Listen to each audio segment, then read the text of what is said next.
Hardspace Shipbreaker falls under the category of a game that essentially emulates a job that would be horrible in real life, but is for some reason fun to play. As a kid, adults could not fathom why I was playing Harvest Moon, a game about growing crops and taking care of farm animals, and I had no explanation to give in return. I sometimes feel that way about Shipbreaker as well, and it's literally my job to explain why I enjoy games. In Hardspace Shipbreaker, you work under the boot of the Lynx Corporation, a massively influential company overdosed on capitalism. Your job is to systematically rip apart derelict spaceships for salvage while trying not to kill yourself in any number of horrendous ways. Fear not, however, not even death can save you from the daily grind, thanks to the cloning system unironically dubbed the Everwork program. Every spaceship is an elaborate puzzle, but not in the traditional sense. You have the complete freedom to approach your task as you see fit. The better you perform, the more money you make. Well, the more money you donate to the debt you owe Lynx for the privilege of working for them. I generally take issue with games that attempt to parody the corporate boot because they often miss the mark. Parodies aren't supposed to be strictly true, and more times than not, any attempt to parody the way blue-collar workers are treated, at least in the US, ends up being closer to reality than fiction. In Shipbreaker's defense, it's intending to be a commentary rather than a parody, a warning of what may come unless things change. The fact that you can see the Earth in the background and Florida is underwater is a testament to that. The problem is, I think it underestimates how much of its prophecy is already true. Here's the thing. I was a blue-collar worker for most of my life. For years, one of my jobs was to tear down machinery, and it was indeed dangerous. Sure, I never had to fear asphyxiating in the void of space, but people had lost fingers and toes while I worked there. In Shipbreaker, your crew gets yelled at for talking during work hours. I've been there and done that. A higher-up tells you that the only way to fix a mistake is to never make one in the first place. I've been told that, verbatim. The Lynx Corporation adds rental fees to your debt for your tools and suit, and it's an insane number, like $50,000 for the suit each day. But the thing is, it's all relative.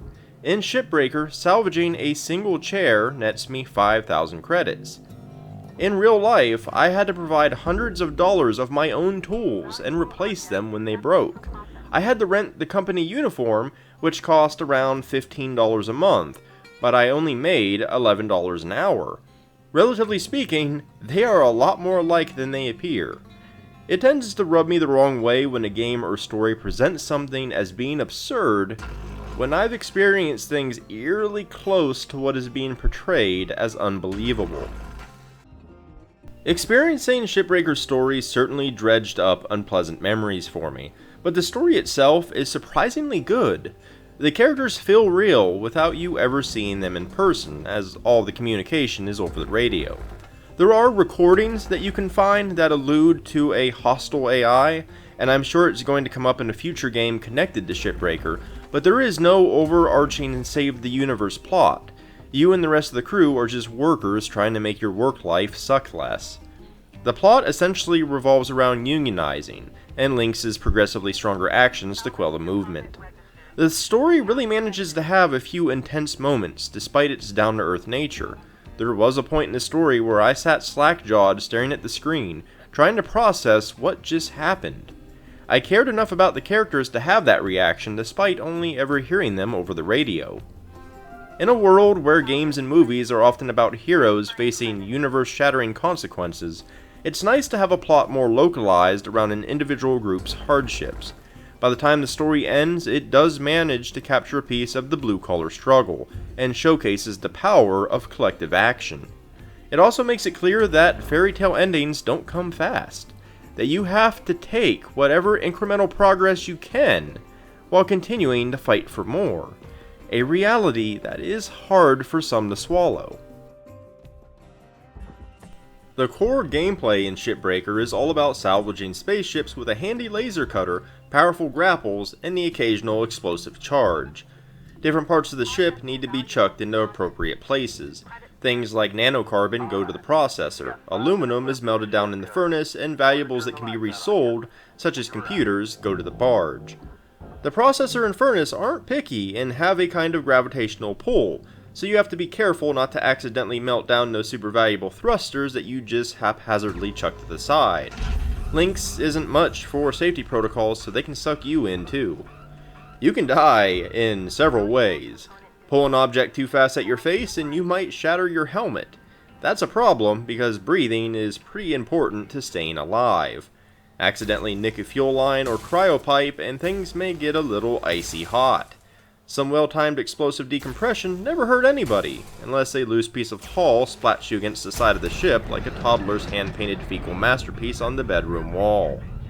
A few other dangers include radiation, electrocution, and accidentally causing a reactor meltdown before you were ready for it.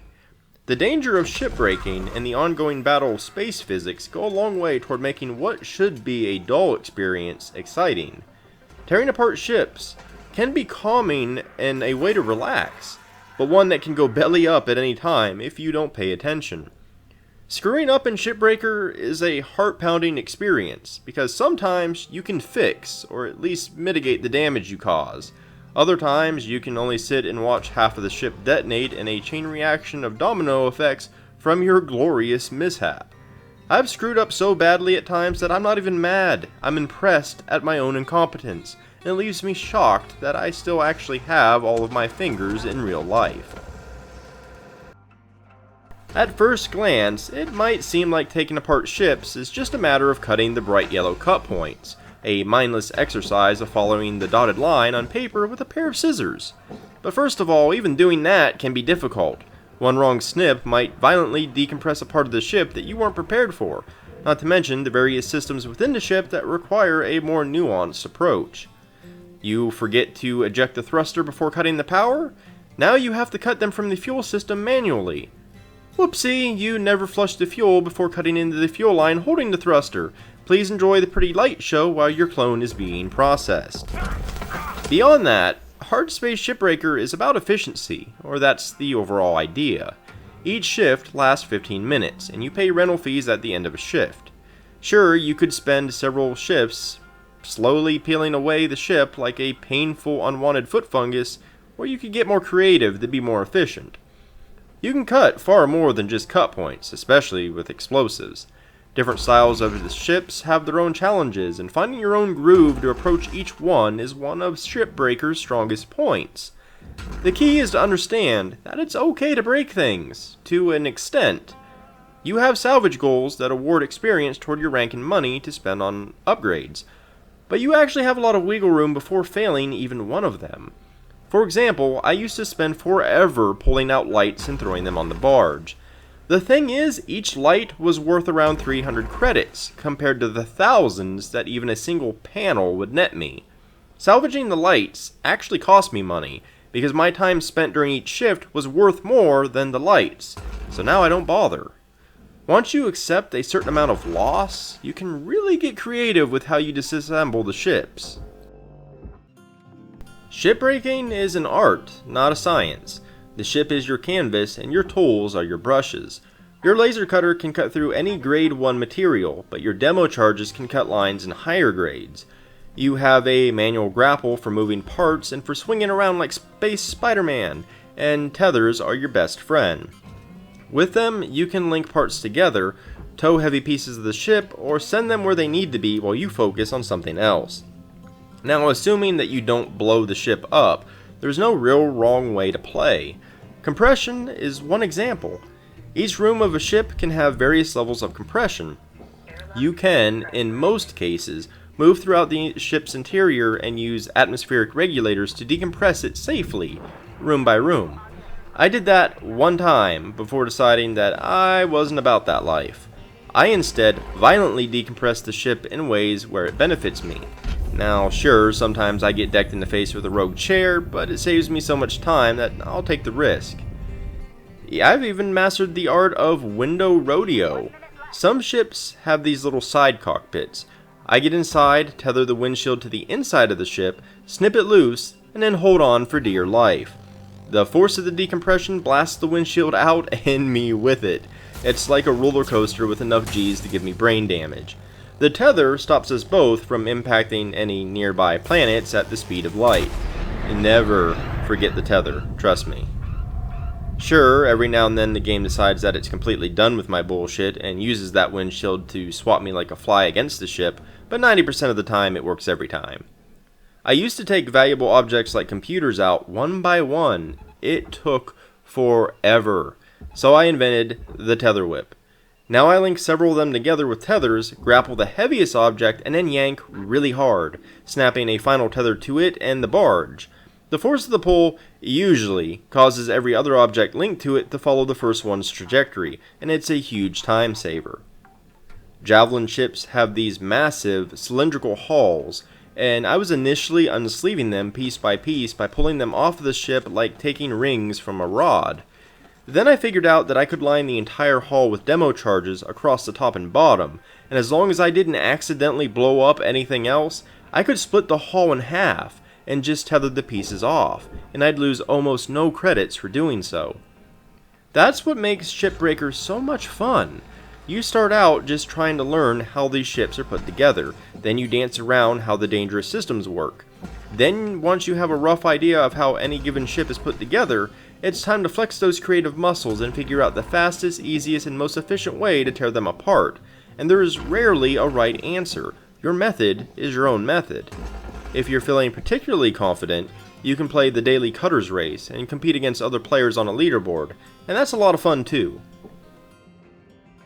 Shipbreaker is about efficiency. That's where all of its fundamental gameplay design seems to push it. Unfortunately, you kind of have to self-impose it.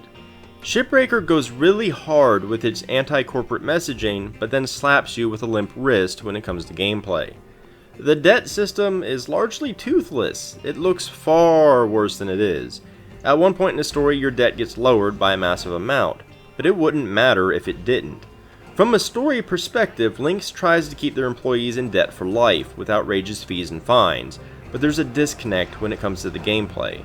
I initially felt pressured to be efficient due to the daily fees. If I didn't make over 500k in a shift, I'd actually lose money, and you also have to pay for your supplies, such as oxygen, but it's all a facade. You gain so much money from every single piece of salvage, you would intentionally have to try to lose money. Even blowing up half the ship will have you coming out on top. Mistakes really aren't punished from a gameplay perspective. In the grand scheme of things, it doesn't truly matter if you finish a ship in 3 shifts or 10. There are even these late game upgrades where you buy your equipment from Lynx so that you don't have to pay the fees. By the time I had access to those upgrades, I'd already cleared my debt entirely, so it felt pointless.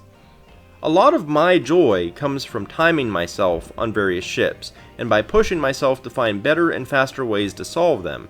If you don't have that same drive, the game may not have the same longevity for you as it does for me.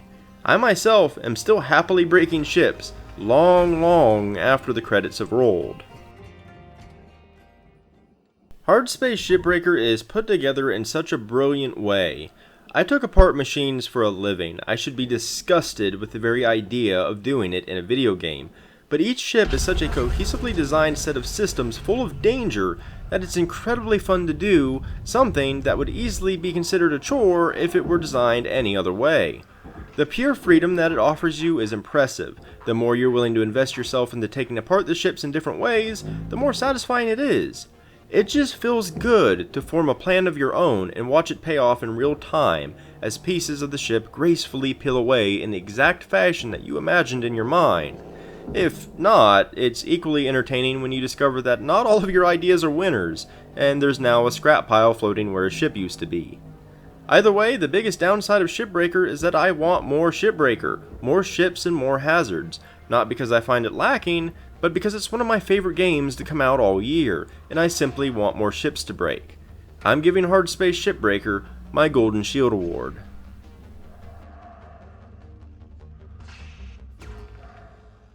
If you enjoyed this video or found it informative, consider liking and subscribing.